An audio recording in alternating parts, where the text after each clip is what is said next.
Good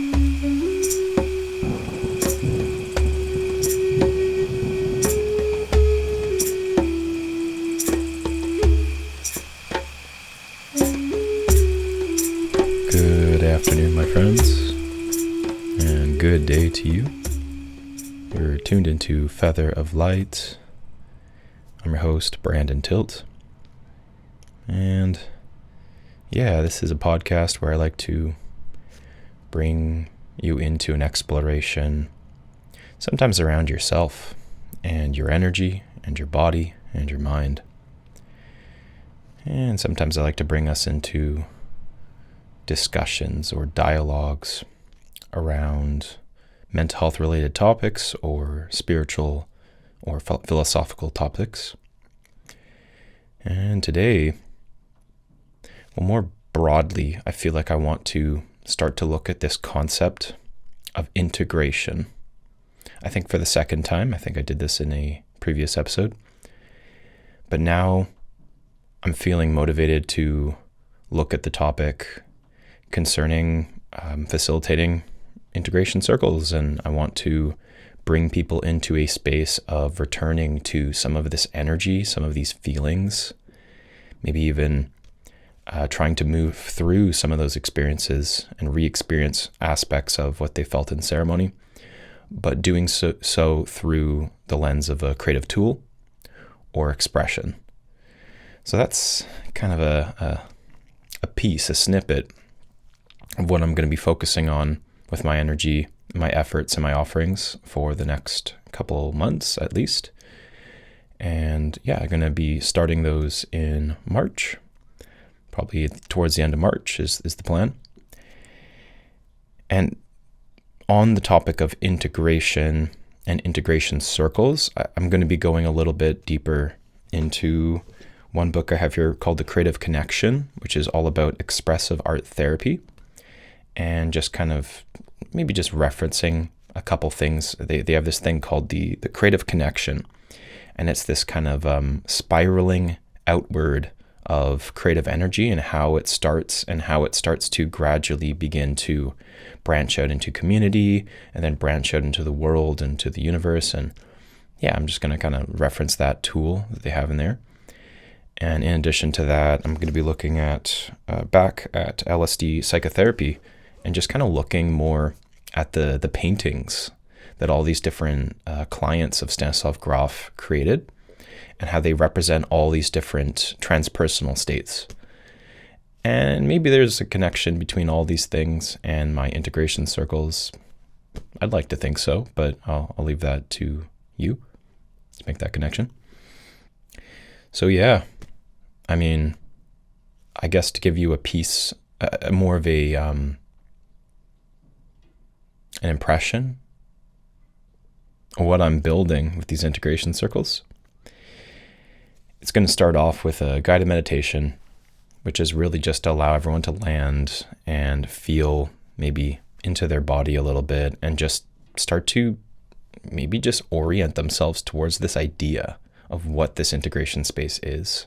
So I would say it presents this ability to set an intention and really anchor it in your emotional experience, and yeah, maybe just defining what kind of comes up more broadly when you think of psychedelics or ceremonies and like what you go through, and kind of normalizing it in some way, and then moving through towards the art exercise. I think I have some prompts relating to painting light and darkness, painting the healing journey, painting one's ego, and maybe even like the disillusion of it. And I might even offer something more pertaining to the BPM, or like if there was a perinatal experience that felt like you were breaking through onto the other side of something, or was there a divine conflict between two opposing forces? Could you paint that? How would you represent that? And maybe painting the blissful, ecstatic state that one experiences after they go through a kind of internal struggle. So these are, I would say, very relevant themes to these plant medicine ceremonies, but like very unlikely we're sitting there and considering the nature of what we're going through versus the fact we're just in it, and just being pulled through the experience, and, probably don't have the awareness in the moment to kind of be like, oh, this is clearly me moving through some kind of possibly prenatal or perinatal experience, right? It's like being in the womb again. Maybe some of us are thinking of that stuff, but I would say, especially with the dieta, when it's informing your ceremonies, I feel like you're in such an altered, almost like disassociated state. You're kind of like a little groggy, a little sleepy, you've been dieting and you're feeling like you're continuously a little bit off, or, just, a little bit groggy. And then when you're in a ceremony, it's I'd feel there's a lot less of a sharpness to how the mind comes in, and you're more maybe in the experience of the body and just going through it. You're just in the flow. And I would say that's a wonderful place to be while in ceremony. I would almost offer, and this is just my opinion, that when you're going from the sharp contrast of no dieta to a plant medicine ceremony, and maybe you just had like a big cup of coffee yesterday, and that's still fresh in memory, I would say it's likely, it's not like you're going to feel the caffeine the next day, but maybe you're still in that lucidness of how the mind is in control and aware in a certain kind of way. I would say your protector parts are most likely very fully engaged. So this is just my loose connection here, but one of the benefits of being in an integrated space, or a immersive space, I'd say, like a retreat, right, where you're isolated from society, you've prepared, you've set a lot of intentions, you've really done a lot to prepare yourself mentally and physically and emotionally. And of course, the experience of being in the jungle and the traditional shamans, that all supports your protector parts and allows them to soften, or maybe conversely, it kind of pushes them to a breaking point where they're being given the choice. They're being provided a choice to, all right, do you want to further assert dominance over this internal system? Or maybe now it's becoming so abundantly clear through the amplification of the protector energy, of the let's just say the polarization of the fears, or just how it's just not working. It starts to become clear to you. You're like, oh, this is almost comical how dramatic these parts are, and how much they feel like they really truly get it and have control, but they ultimately don't. And it's kind of like you reach these almost comical like conclusions where you're like, oh, I think the protector part isn't buying its own bullshit anymore, and in a way just kind of feels open to doing something different. So anyway, these are some of the benefits to going to, I would say, a more authentic retreat, investing in the adventure of going to a remote location, or maybe the jungle. And it feels like when you're transitioning from all the challenges and struggles, and even just the overbearing nature of the mind, one day, and then maybe a couple days later or so, you're in a ceremonial space, I would say you're still in that state, and you're bringing in that mentality, and you're bringing in that desire to control, or in a way, maybe just interpret or intellectualize the ceremonial experience. Now, having some space away from whatever you experienced in the ceremony, maybe you've taken the time to eat differently. Maybe you've taken the time to create more art. Maybe you're just feeling like where you're at is just more grounded and stable. And it's been a year, it's been a couple years. I'd like to hope things get better. They don't always get better. I'm not going to guarantee life gets better after plant medicine ceremonies, not necessarily like it gets easier. But I will say this, that you're in a better place to work with the entire working system and apply certain tools that in the heat of the ceremony, you certainly don't have the ability to access, say, art therapy or movement practices, depending on the ceremony. For example, in the Shipibo traditions, they don't believe in integration. The Shipibo, from my understanding, I've heard this multiple times, they see that the healing experiences within the body from the ikaros and from the dieta.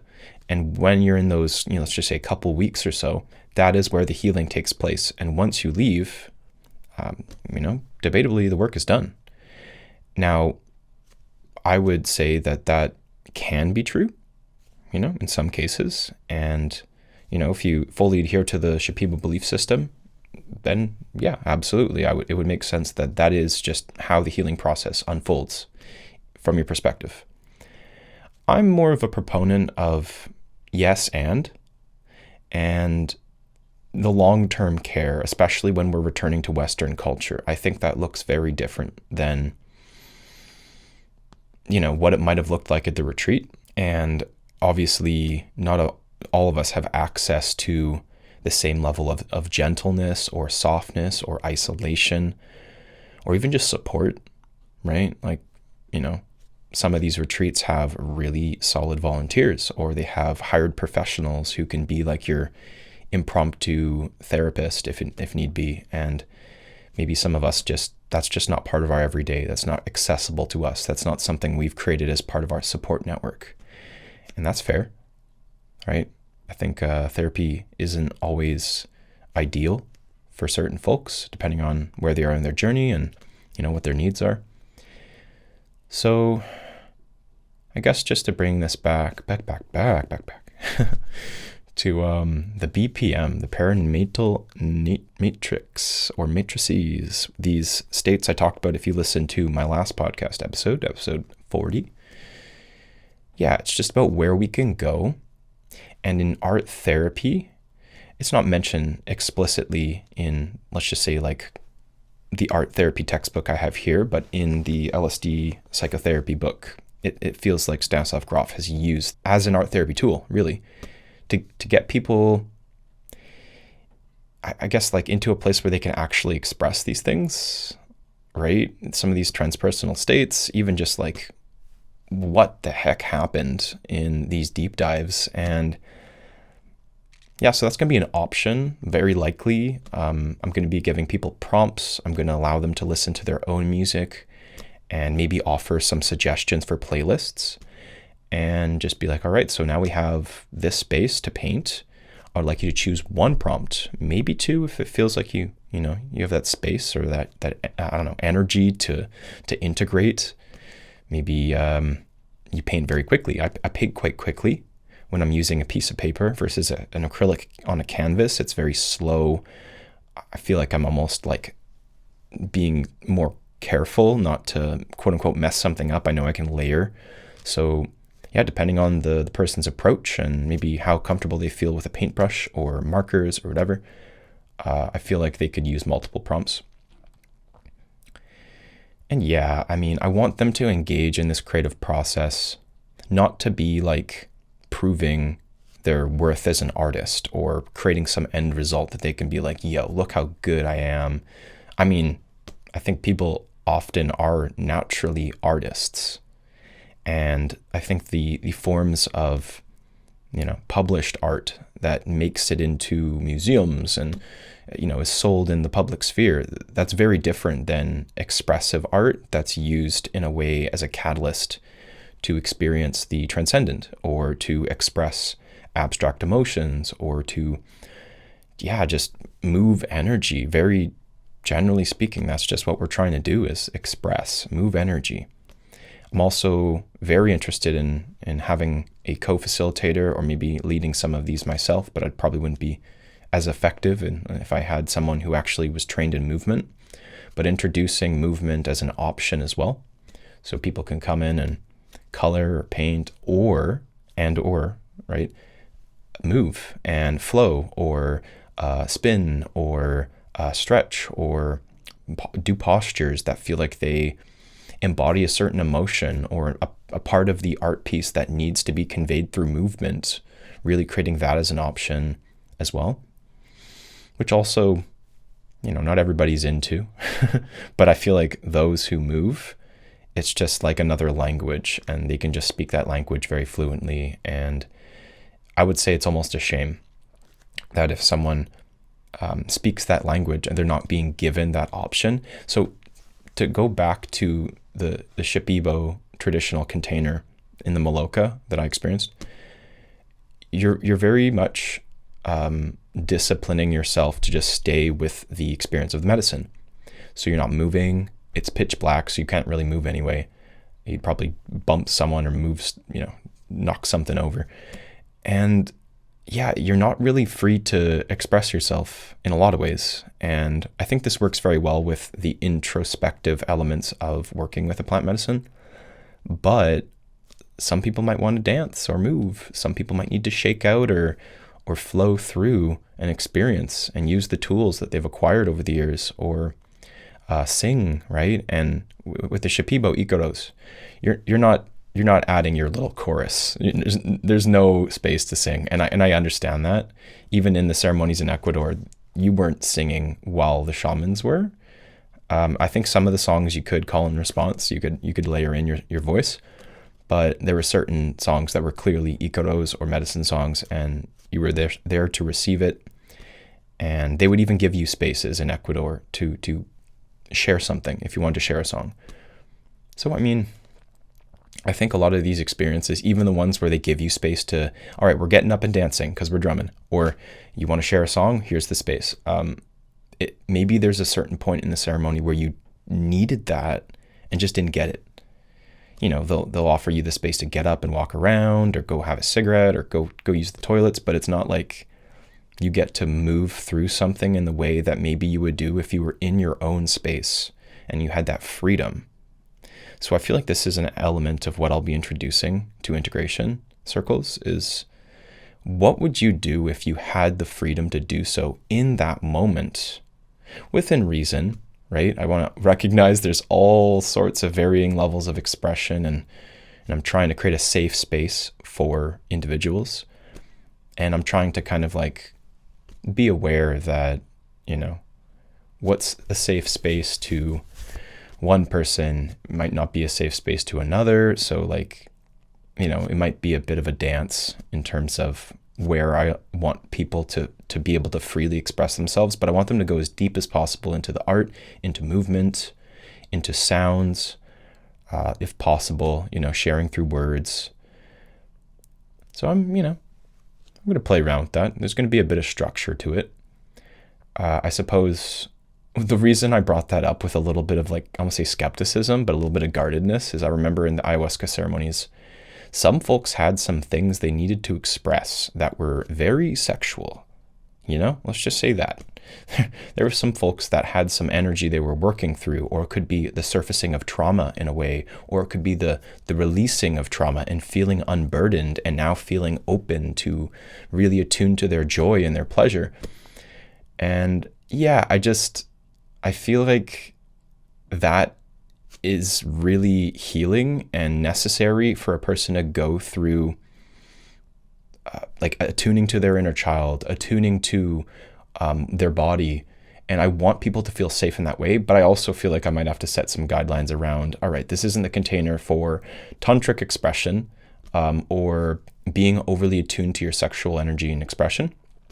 I want to offer elements of that for sure, if it's available to them through movement or available to them through sound, or I'll invite them to, try and express what they're feeling, or, some of these sexual desires, the sexual energy that they want to express through painting, or if there's a way that they can maybe integrate that further with a counselor, a therapist, or someone that specializes in that more so. Because I want to offer, as much as I want to offer a full release of some of these blocks, I really want to acknowledge it's not within my scope of practice. It's not my role in many cases.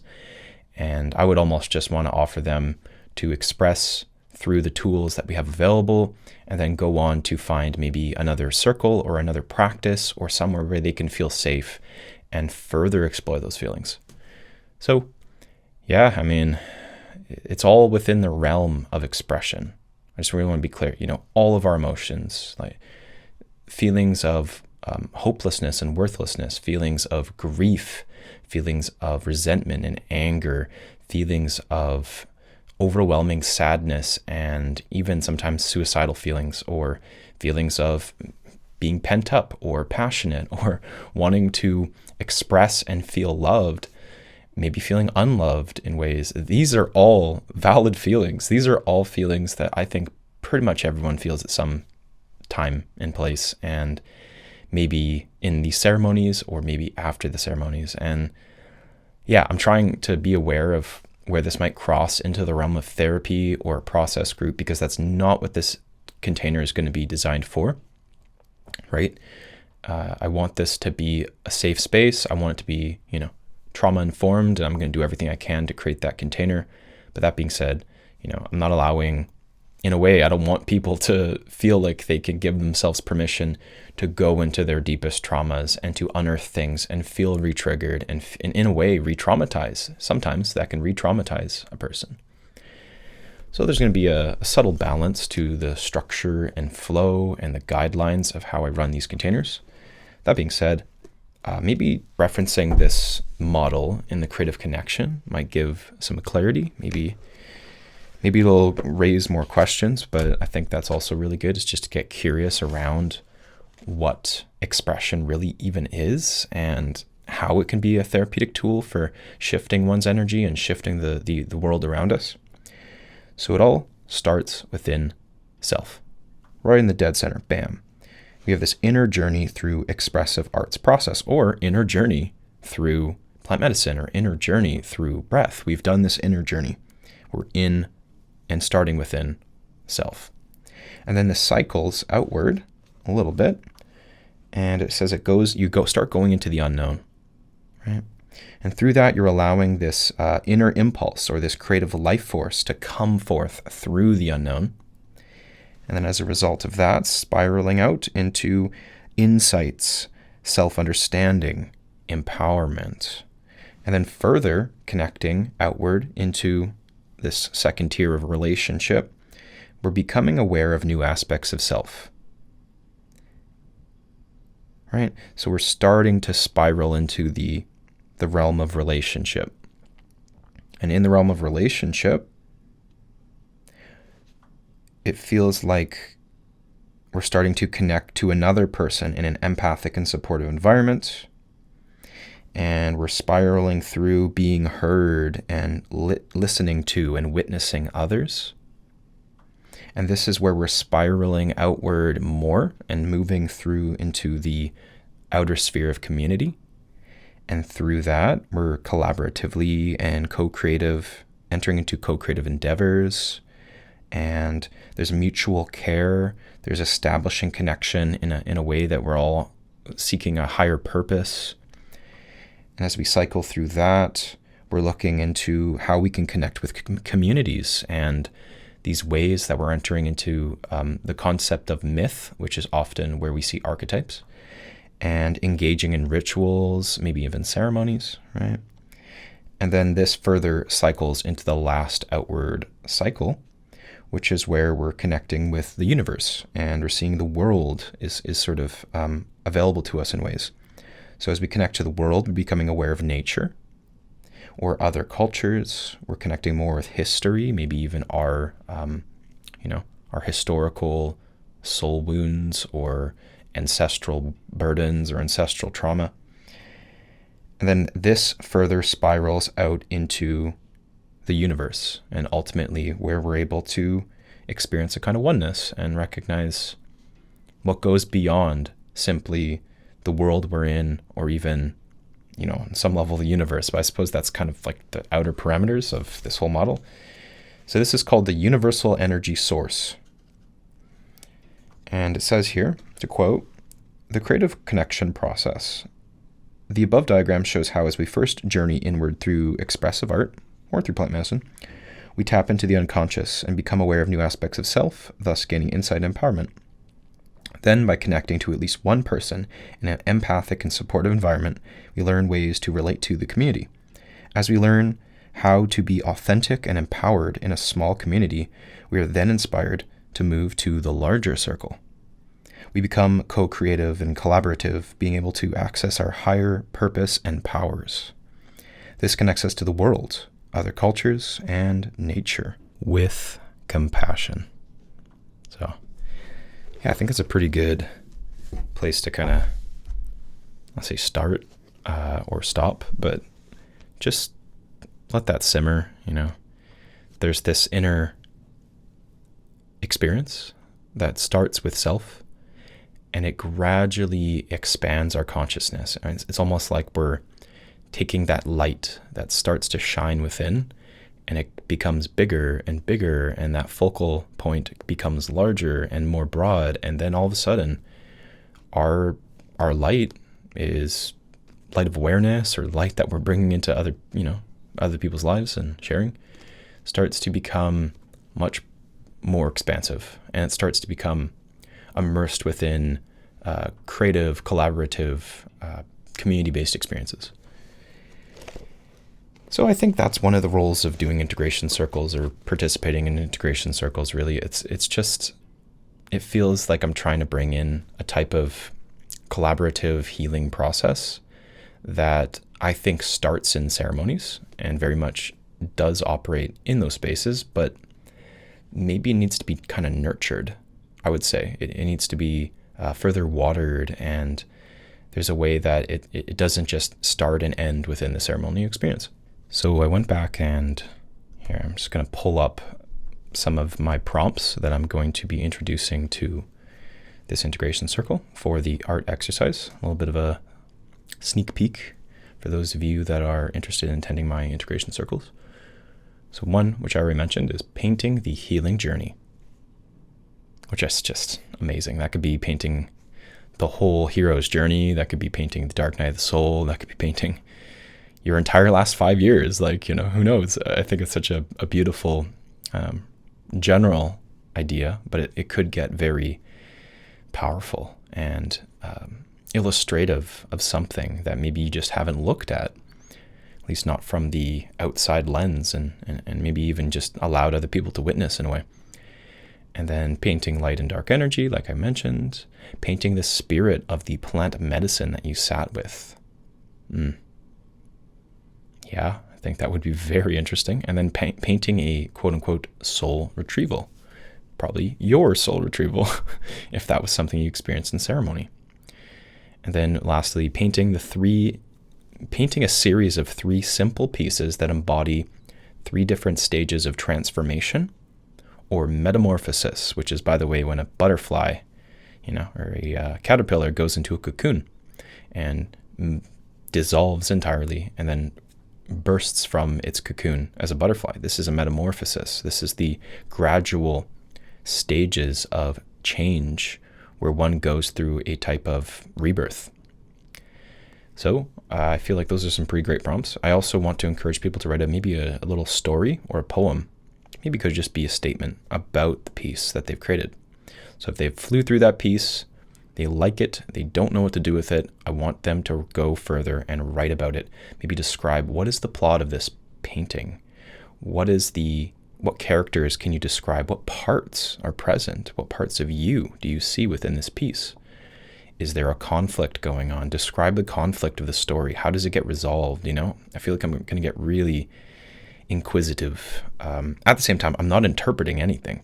I don't want to interpret things for them. I'm not going to tell them, that is great, or that's what that looks like to me. Honestly, I feel like I'm going to do my best to step away from any kind of witnessing in that way and just bring it back to them and be like, what do you see?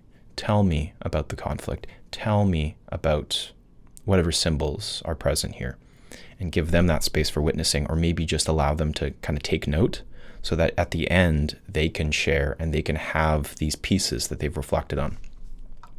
Anywho, yeah, I think there's just such a beautiful synergy between art therapy or just expressive arts and integration, especially like right after plant medicine ceremonies. I mentioned this very briefly in one of my previous episodes, but when I went to Ecuador, I hosted art workshops, and these were a part of the ayahuasca retreat.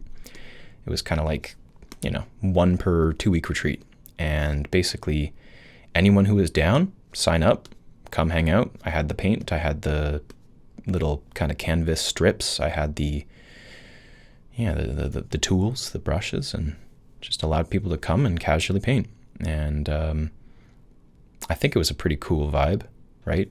group of maybe 6-7 people, never hung out or painted all that much together, if at all, would come together and just basically create art, and became a little art party. And sometimes even after my workshop was done, a couple hours long, they would just hang out and paint for another 2 or so hours. And it was just like the vibe for the whole day. And yeah, I don't think a lot of these people, quote unquote, identify as artists, right? They don't maybe even paint in their regular lives, and maybe haven't picked up a paintbrush since they were like 5 or 6 or something. And I'm just like, well, today's your day. Sit down, try it out. I want you to maybe take in some of what you experienced in your ceremonies, but at the same time, this is just a space for you to express. And it was so beautiful. I feel like it really helped me connect with my purpose and realize why I was there and what I feel called to offer, down the road, once I have more training or once I have more courage, maybe, to go back to certain retreats and offer this as a workshop or offer this as a retreat itself. This is just something I want to do. This is something I'm going to do. Just a matter of time, really. So to pivot over to some of these really, really trippy paintings, I wish I could show you them, right? But you're just listening to me talk. But I can describe to you maybe a little bit of what I see in some of these paintings, and then I'll read the little subtext at the bottom that describes what the painting is. So firstly, I'm looking at this. It's got like a beige negative space backdrop, and it's all done in a pencil crayon, and it's really rough. A lot of it's just like not fully colored in, a lot of negative space behind it. And it's got all these lines that are kind of like wobbly waves in a way, and it basically looks like a series of eyeballs with like little peacock feathers stemming out from those eyeballs, and little waves and little ripples, and it's probably about 10 different colors: blues, reds, blacks, yellows, different shades of blues and reds and oranges. And it's just this amalgamation of all these kind of like eyes and circles, and almost like, again, like peacock looking shapes within it, peacock feather looking shapes. And I think it's pretty cool. I think just sitting and describing it's also very enjoyable for me. A patient's representation of the dynamic and colorful displays of ornamental patterns which characterize the early stage in a psychedelic session. Okay, so this is them kind of experiencing the onset of LSD and getting into the flow and the feeling of, I don't know, joy. It could be playfulness. It could be starting to feel the discomfort and the waviness and the, everything's just not quite what it seems. And now I'm looking at characterizations of a psychiatric nurse, which looks kind of cartoony. It's pretty interesting. This one I really love, and I'll describe to you. So they actually describe it here, and I will read what they wrote. So this is describing the psychedelic breakthrough during the perinatal experience. I believe that would be BPM 3, if I remember.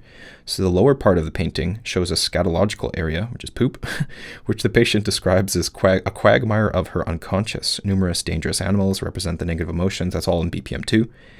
And then in the upper part, a heavenly blue tunnel symbolizes rebirth and transcendence, BPM 3. And the patient is sitting on a porpoise, so like a turtle. No, I don't even know, porpoise, whatever a porpoise is. A porpoise-like animal made friendly by the presence of the divine element. Cool. And she is represented as a little naked princess with a golden crown, a divine child. So cool. Yeah, I couldn't describe that any better. The experience was related to the moment of biological birth, crowning, which is, I would say, right in between BPM 3 and 4, right? Birth. You're getting through the battle.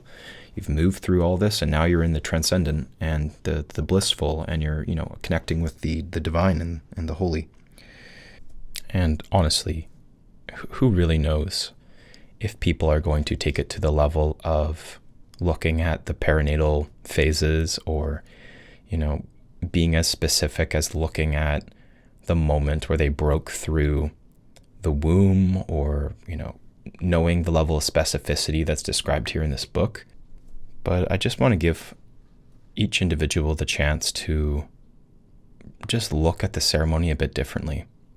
Maybe even just experience it with a little bit more gratitude and openness towards even the most challenging parts of their experience, whether it was physically or psychologically or emotionally, and just trying to re-experience elements of it safely from a place where maybe you can tell more of that story. Maybe you can feel a little bit more accepted, or in some cases, a lot more accepted in your expression that you initially felt. And it might have been something that your inner child needed to express or feel for a very, very long time, if not your entire life. And let's just be real. Not every container, not every facilitator or shaman, not every retreat can accommodate these things. I would say in many cases they don't.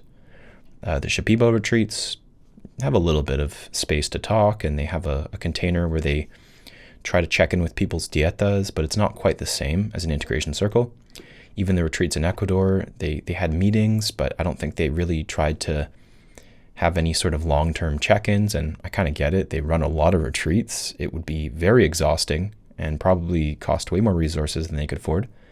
That being said, it just feels to me like it is such a vital component to return to these things. And that's where I'd like to offer that, there is often something that the inner child needed in those spaces, and we do our best. The owners of the retreats do their best, or the facilitators do their best, and knowing that our inner child still has those needs and deserves to have those needs met, how can we turn towards those parts of us and offer them that spaciousness and offer them that care and that nurturing and that safety and that free expression and that open expression that they ultimately need. And what might be, I suppose, the obstacles to achieving that in our everyday life? I almost just want to say that once you experience it in a space like an integration circle, is there a way that you can go on to incorporate that into your life? Is there a way that you can make a gratitude practice, a free expression practice, a time where you journal about what happened in ceremony, continually creating a ritual that you're able to just further apply within your life, and then it just becomes a part of your everyday. All of a sudden you're doing a kind of prayer or a kind of gratitude ritual in a way, or a grief ritual, something that I would say not a lot of people do, that reconnects you to that spark, that reconnects you to that moment of, or many moments of transformation that you experience in ceremony. So I suppose that's kind of like one of the, or a few of the purposes for these, is I would like people to really take a practice with them and be able to find some way to continue the integration process each day, each week, and knowing that this takes years. It takes years to integrate, and that if you're not integrating, unfortunately, you are missing out on, I would say, the deeper gems of the experience. You're really missing out on the good stuff that's just under the surface and is available to you, and ultimately, I would say, leads to more harmony internally, leads to healthier, more fulfilled life, leads to the ability to embody love and feel just more connected to your own heart. So I think that's all I really have to share today. Appreciate you joining in this exploration of integration spaces, what integration might be for some, looking at the creative process and how this tool of expressive art therapy has this way where it starts to kind of look at this expansion of energy from self outward into the universe. And I took a couple examples of some art therapy pieces, some beautiful embodiments of these BPM states, and I feel like I'm going to learn a lot more about this stuff as I run these circles, as I witness people's art, as I maybe work with more people that are interested in working with art as a tool to go deeper into integration. So thank you for listening today. I hope you have a great rest of your afternoon. Take care for now. Bye. Are you making space for your inner healer to blossom? Are you making space for that self, that deeper sense of self to shine through? If you'd be interested in working with me one-on-one, opening up that counseling container and creating a strong therapeutic alliance, please reach out through featheroflightcounseling@outlook.com. Aside from that, I'll see you around the community. I hope to be able to bless you with a sound healing, or maybe I'll run into you in a different capacity. And yeah, feel free to say hello and go out to your favorite nature spot and pray for me, and I will pray for you. And a heartfelt thank you for being a friend. Take care.